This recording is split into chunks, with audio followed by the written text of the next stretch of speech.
Hi!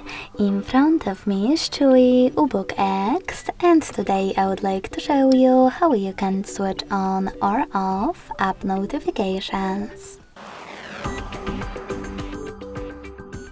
First of all, go into Devices settings. Following that, select System. Click on Notifications and Actions located on the left, and then scroll all the way down.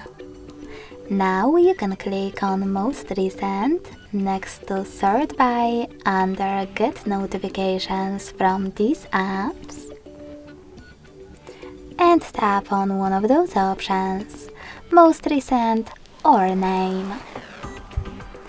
Finally, to disable notifications from one of those apps, click on the blue switcher next to it. You can turn them back on by tapping on the same, now white one. Thanks so much for watching. If you enjoyed this video, don't forget to leave a like, comment and subscribe. Bye!